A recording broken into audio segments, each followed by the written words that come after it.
My name is McCarthy and I work as a specialist canine behaviour consultant with the London Dog Behaviour Company. I also work with the Dog Safety Education Executive and as a tutor and lecturer for the Cambridge Institute of Dog Behaviour and Training. As well as a keen interest in the behaviour and training of dogs, I'm also passionate about natural health, well-being and overall longevity of our companion dogs. My involvement with the breed? Well, obviously I've worked with a large number of Rottweilers over the last 20 odd years. Personally, I also own the breed and compete with them in various disciplines. I'm also a keen student of the working Rottweiler in the true historical context of the breed, and I'm also a committee member for the British Rottweiler Association. Throughout the course of my work, I do encounter a great many people who have gone and bought a Rottweiler puppy who are quite unprepared for the dog that they've purchased. Often they've done research online and found out that these dogs are great big teddy bears. Well, in the majority of cases, they are not big teddy bears. They are wonderful, strong, powerful dogs that need the right owner and the right environment. They are incredibly powerful dogs, both physically and psychologically, and the physical power you really can't imagine until you've experienced it.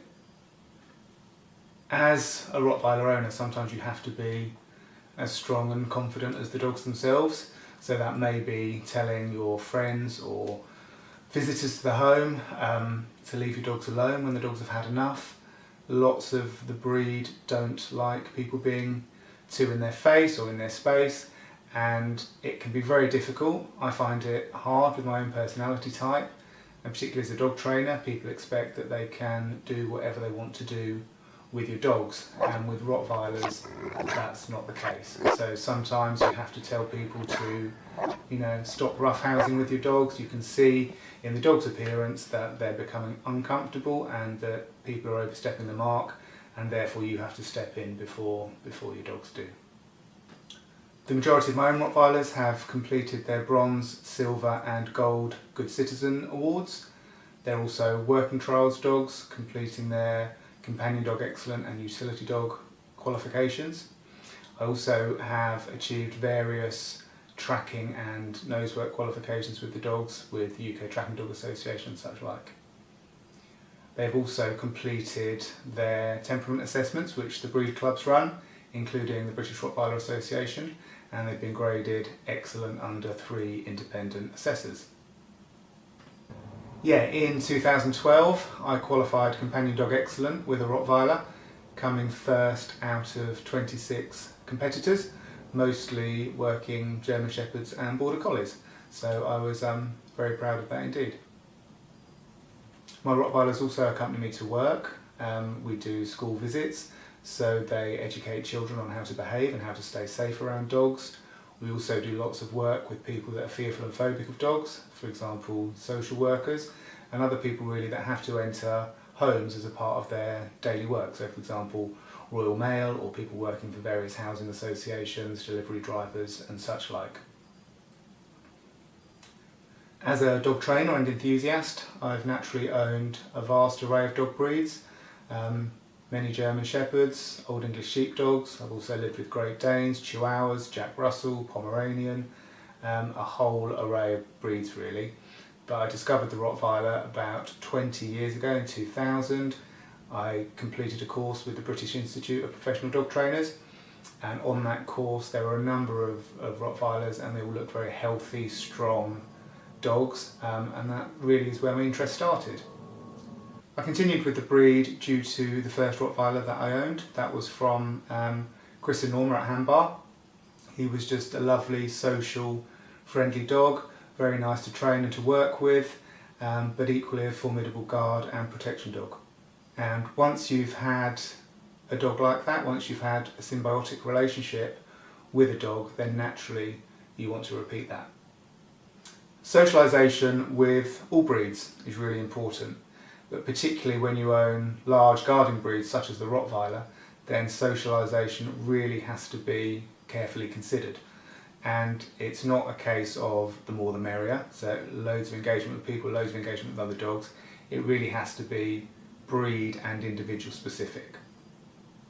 Some dogs are naturally more friendly with other people and dogs, and therefore your socialisation schedule really needs to be tailored to the individual puppy that you have in front of you.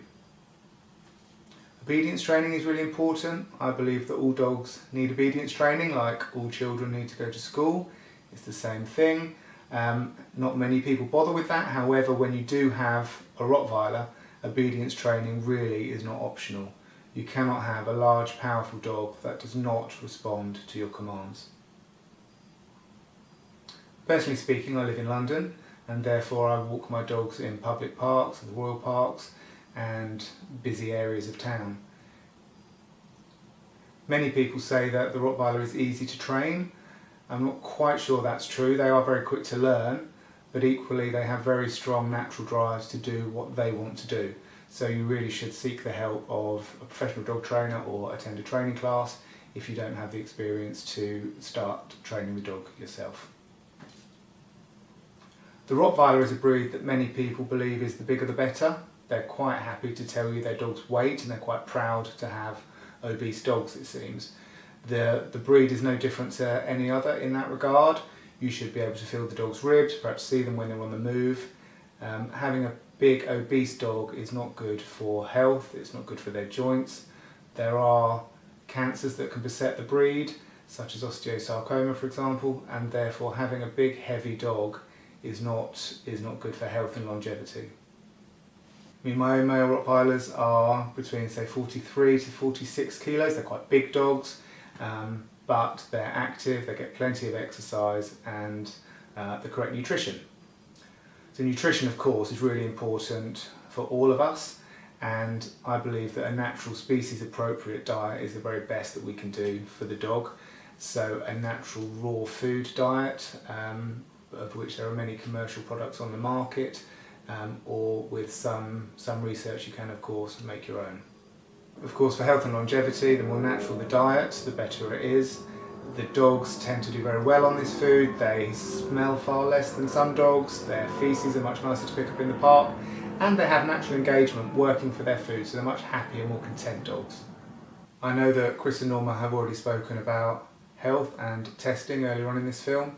There are conditions that the breed can suffer from, and in my research the cancers within the breed seem to be very high, but they are greater in desexed animals, and according to my own research, the younger that your dog is neutered, then the higher the propensity to cancer later on in life. So I think it's just worth doing your own research in regard to the health and well-being of your dog. So keeping the dog as clean physically as possible. So there really isn't, in my experience, lots of necessity to keep pumping these chemicals into the dog as we're advised to do. So these endless spot-on flea treatments, worming treatments and things like that. There's lots of information online. Canine Health Concern, Dogs Naturally magazine are really useful websites to start to research what we should and can be doing to improve the health and longevity of our dogs. As a working dog, the Rottweiler is not suited to a sedentary lifestyle. There are some individuals within the breed, some perhaps show lines or pet bred dogs so to speak, that can be a little bit lazy and quite like staying at home, but the vast majority do need a great deal of exercise, both physically and psychologically. So exercise daily, walking to the park or into your local open spaces, equally some on lead work, and also mental stimulation, whether that's chewing on a bone or obedience training or some scent work, but they do need to be kept active so that they do sleep really through contentment rather than through boredom, so you can have nice relaxing evenings with content dogs. As a canine behaviour consultant and Rottweiler enthusiast, it does concern me how many people go and buy these dogs just based purely on aesthetics. These really aren't dogs for the faint-hearted or for inexperienced or ineffective owners. I work with so many people that are completely misled as to what this breed could and should be. They are strong, powerful guard dogs. They are not an ornament, they are not a climbing frame for your children, and they deserve to be treated appropriately. When raised and trained correctly, these are phenomenal dogs. They will work with you, play with you, cuddle you, keep your home and family safe. And if you go in with your eyes half closed and believe they are no different to the average setter or spaniel, then in many cases you will be in for a rough ride. They really are a specialist breed, and owning and walking a dog of this type is not quite the same as many other breeds. Even when they're exceptionally well socialised during puppyhood, then at sexual maturity, some dogs, particularly males, don't like over-familiarity from other people and most often won't tolerate rudeness or confrontation from other male dogs. These are not your average pet dog. They are for people with a very keen interest in dogs and the breed itself, as well as obedience training really, and spending time with the dog, working with the dog. New owners really have to embrace the inherent spirit within the breed, be prepared for their physical and psychological power, and be ready for a more responsible, more respectful, more magical kind of dog ownership.